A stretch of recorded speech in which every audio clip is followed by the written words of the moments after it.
This is Build Your Difference, a podcast created by Blue Artists, a brand platform with one goal: to help great visionaries like you build impressive brands. Every month, we'll bring you insightful tips, knowledge, and compelling stories from successful entrepreneurs and the Blue Artists team on how to create and market a winning brand that does more than just launch a new product or service. It starts an ongoing conversation. Because you're not just making a brand, you're making a difference. Let's start building. So how is Blue Artists, or let's say Brandesk, how is this playing out for the company and for the platform, and where are we seeing this outreach coming through? Do you have an example maybe? Well, you know what I do? I do have an example, and I want to look. What I'm happy about, I'll be totally honest with you, is that none of this is in reaction to these recent events. Brandesk was always designed to be accessible for underserved communities. That was always the plan, and so we have systems that have been built into the platform from the time we launched on May 1st. That very specifically, I believe, solved this problem. And the big system is our no interest financing payment plans. The fact that, look, if you want to come into Brandesk and get started on a project, and maybe that project is, the value of that project is outside of your budget or outside of the capital that you have available to you, we are going to invest in you, and we're going to do that by meeting you up to 65% of the cost of whatever it is that you want to grab. So if there's a marketing bundle that you want to purchase, we're saying, look, we'll meet you up to 65%. You put down 35% of the cost of this project, no interest. You put down 35%, and Brandesk is going to match you at 65% so that you can get that product right now. And you agree to an affordable, accessible monthly payment plan with no interest added on that principal. And you get to decide at the time that you place the order, you get to decide how many months you want that payment plan to be and for how much you want that payment plan to be. So we are putting the tools directly up front to anyone who comes to our website, to the platform, and wants to purchase a service. If they find that, this is a little bit outside of my price range, we're making it very easy to immediately get into the payment plan solutions without locking it behind a credit check. And actually, that whole credit check thing, look, it serves an important function. I know it does. But at the same time, that is one of the best ways to discriminate that financial institutions have. I believe even I've been stung by it. Yeah. So how you get a credit score, that is like a whole issue in and of itself. Okay. You know what I mean? But you could have like a moderate credit score and actually have no debt, just because too many people have been inquiring about your credit score, that drove your credit score temporarily down. It doesn't make any freaking sense. Well, it makes sense, I'm sure, to them, but to me, it's a rigged system. What were you going to say? Well, two things. First was, a lot of times, if someone's making a credit check on you, what do we have? We have TransUnion, Experian, Equifax, right? Equifax. They're all going to have different scores, and you don't necessarily know which one that potential the credit office is going to be looking at. Right. So you might have a 680 on one, a 520 on another, and somewhere in between on the third one. And if they're going to, hopefully they'll look at, all of them or get a combined snapshot. Yeah. But they might just look at the one that gives you a 580 score, and they're going to say, sorry, Right. And I can imagine that this is a huge problem for underserved artists with this. Yeah, it is. And I think, one of the problem, of course, is predatory credit cards, predatory lending, like that is a thing. And I think sometimes it's easy to gloss over. It's easy to look at someone on paper and say, oh, they got a bad credit score. They didn't do a good job. But really, don't forget, there are predatory lenders. There was a thing, I think there still is, subprime lending in the mortgage industry. I mean, people are set up to fail. They are set up. Banks give them the loan knowing that they cannot pay it back, knowing that the interest on the monthly interest is too high, knowing that the monthly payment plan is not feasible, and they still give this money because they know that that's what subprime lending is. They know that these people are going to either default or there's going to create a bubble, and we can't forget that. Mm-hmm. No, because it's basically a modern day form of indentured servitude. Right, exactly. That's exactly what it is. And I remember when we were putting together sort of the structure for how we were going to do payment plans on BrandDesk. And let me tell you, one of the first things that we had to explore was whether or not we are going to base these payment plans off of a credit check.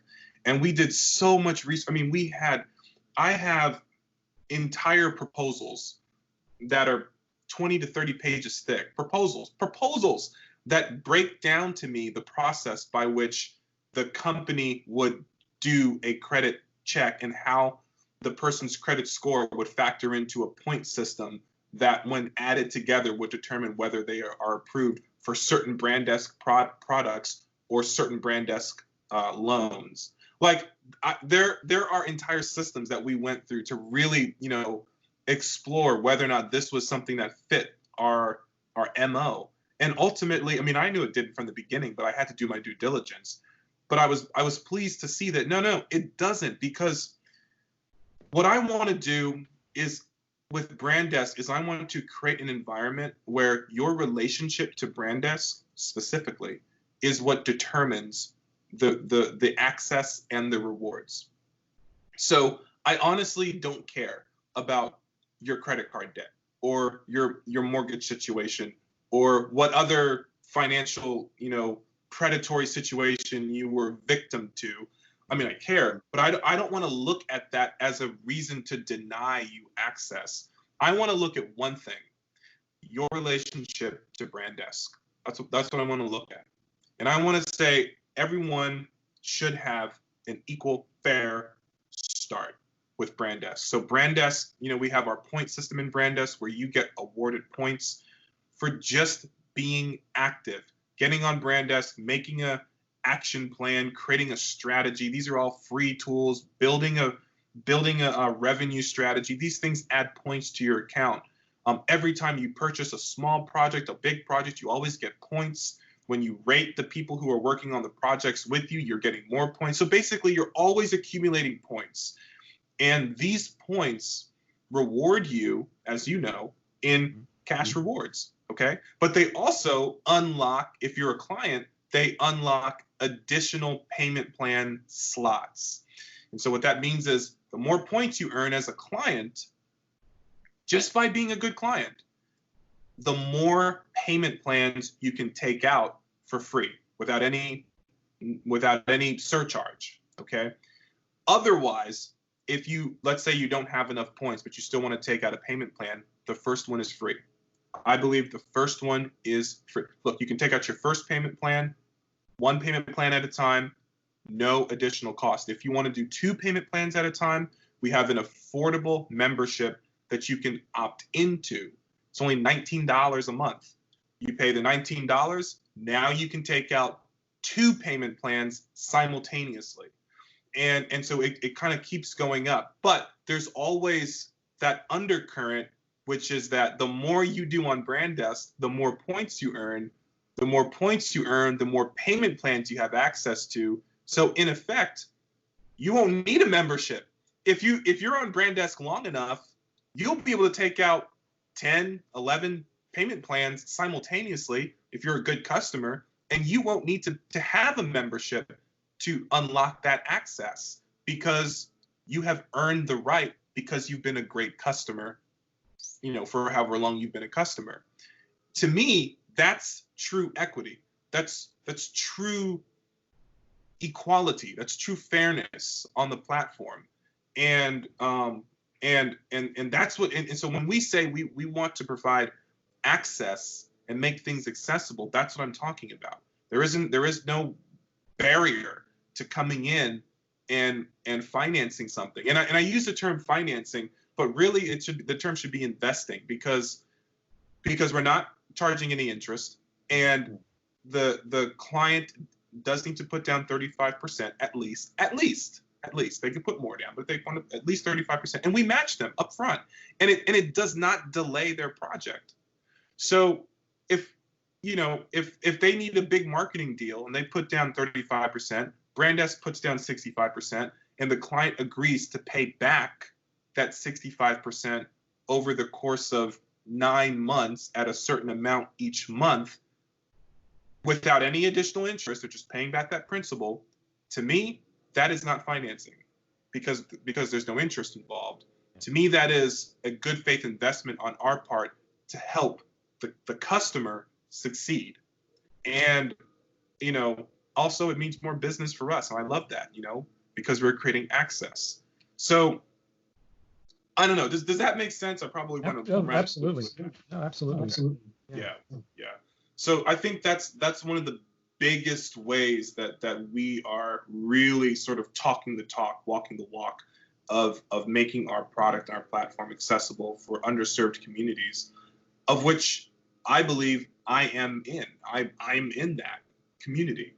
So I often say, okay, I want to make sure Brandesk is a service I would want to use, a service that's going to give me access, where other financial institutions or organizations or services won't. I want to know that Brandesk has got my back. Sure. And you mentioning being part of that community, acknowledging that, made me maybe think of a question, and that is, do you feel any kind of weight of responsibility on you to yourself or Blue Artist, Brandesk, to work on behalf of your community or present in a certain way? Do you feel any pressure there? I do. I do. I'm not the kind of person that's going to say, oh, everybody's equal. I mean, look, I do think in terms of access on Brandesk, everyone should start from an equal place. But I don't think everyone is. I don't think everyone is really equal in the sense that we're all coming from different levels of privilege, and I can't treat someone who has absolutely no help, no privilege, no support exactly the same as I would treat someone who has a ton of support and a ton of privilege that is available to them. I can't treat them exactly, because they have different needs. They have different needs, and so you have to approach those two situations appropriately, in a way that best fits those needs. And so I think, do I feel pressure to, or a certain sense of responsibility to make sure that we are, that we are, as an organization, representing your community? Yeah, representing our community. The answer is absolutely yes, I do, and I take that very seriously. It's one of the main reasons why I'm so obsessed with making sure we get things right, because I really I don't want there to, hey, if you're gonna hate on Brandesk because of an intentional choice that we made. I don't want someone to hate on Brandesk because of something that is sort of unintentional, something that may have happened unintentionally. So I really want our T's to be crossed, our I's to be dotted, and I want us to be intentional in what we're saying and the systems we're putting out there, so that people are like, okay, you know what? Yeah, this platform, the folks that are running this platform are practicing what they're preaching, and they're creating an environment that you really can succeed in, as if you're wanting to come and build assets for your brand and to build your business. One more thing I want to say about this, and that is that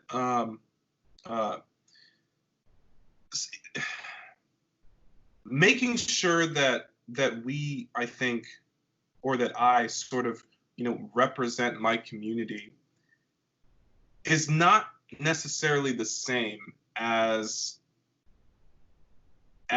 sort of pandering or even undermining my community. And I think that, and I think that sometimes there's a little bit of a gray, there's a little bit of a misunderstanding with that, which is like this idea of, okay, you're Black or you're in this community, and so you're going to sort of disproportionately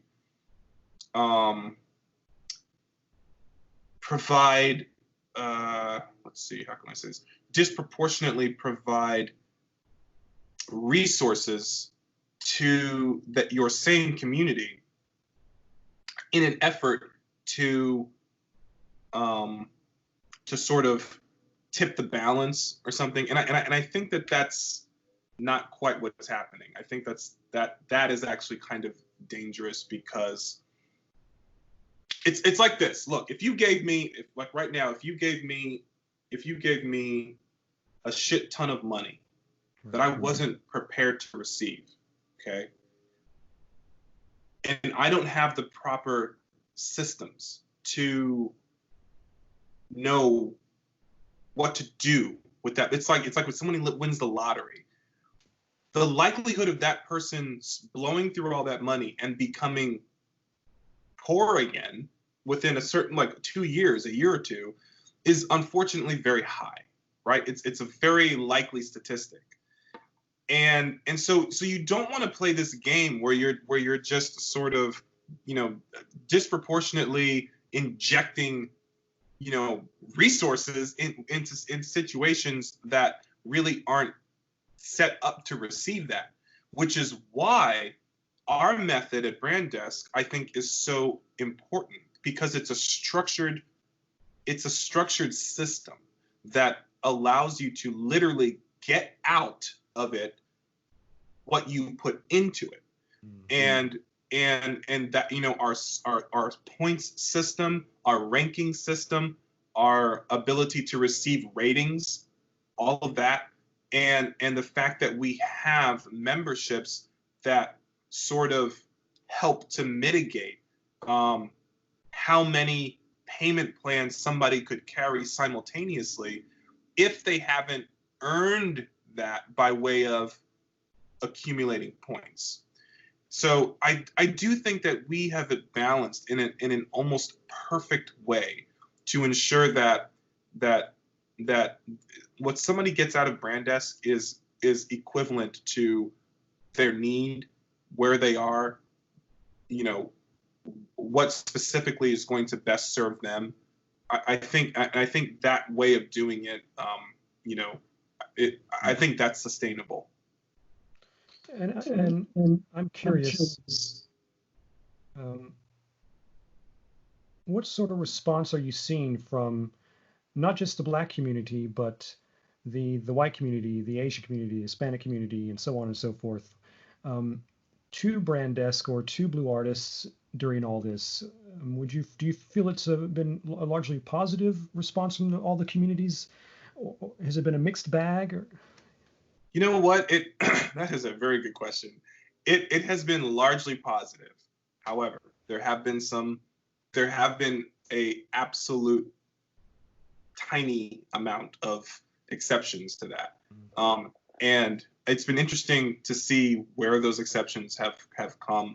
I guess it would be inappropriate for me to go into any more real specific detail on that, but I will say that almost everyone of every sort of background that has come in and is using Brand Desk really loves the system, really loves the services. They love the different people they're interacting with. If you're a client, you're meeting a producer that maybe you wouldn't have met or worked with otherwise, you know. And then that producer is bringing in artists that was like, oh, okay, I didn't know I had access to people like this or whatever. And so like it's bringing different people together to build something. I think that's a really beautiful thing. I have had some, I'm gonna say very like less than the digits on my hand encounters where people felt that our systems were actually not accessible enough, and that, you know, we actually could do more to ensure that people who are not really in a good situation have access. But you know what? I reject that. I honestly reject it, because I do believe that, you know, we're not stupid, and we're not interested in you know, not just because you're a part of an underserved community doesn't mean you inherently are some kind of business genius just without the opportunity. It doesn't mean that. You know, you might not, I'm going to be honest with you, you might not have a good idea. Like, it is possible that your business idea might not be very good. Just because you're part of an underserved community doesn't mean you're entitled to just having, you know, like the good ideas are the ones that should rise to the top. The entrepreneurs and the visionaries who are applying themselves and doing their own due diligence to make smart decisions and to build smart companies. Those are the people that should rise to the top. I don't care if you hate me for saying that. You know, it makes me think of a phrase that a lot of people will say, which really annoys me. They'll say, well, you know, I'm not colorblind, when they, you know, give me a break. But it made me think, you know, a good idea is not colorblind. Exactly. It really, it's not a good idea. People may be, but yeah. And that's, I feel that way about BrandDesk as the founder. I feel like, look, the people that I see embracing BrandDesk, they don't care about my race or who I am. They don't care about anything. They love BrandDesk, and that's because BrandDesk is a good idea, and it's not colorblind. But like I said, I have had a small, less than a handful of interactions with people who felt that just by the fact that they are within an underserved community means, therefore, that they are entitled to a level of support that, to me, undermines their own ability to be successful. And I'm not interested in doing that. That's why I like the systems that we have in place. And I believe that, you know, look, come in here and use BrandDesk, use the systems, use it to your benefit. But, you know, don't undermine your own success by trying to have everything conform to you. Because how are you going to grow as a business owner? How are you going to grow as a strategic thinker if there are no obstacles in your way, you know? Thanks for listening to this episode of Build Your Difference. If you'd like to learn more about how Blue Artists can help you develop a distinguished brand that inspires and engages a growing audience, then please visit us at www.blue-artist.com and be sure and subscribe to our monthly podcast for the latest tips and trends in brand development and marketing. And remember, you're not just making a brand, you're making a difference. Start building yours today.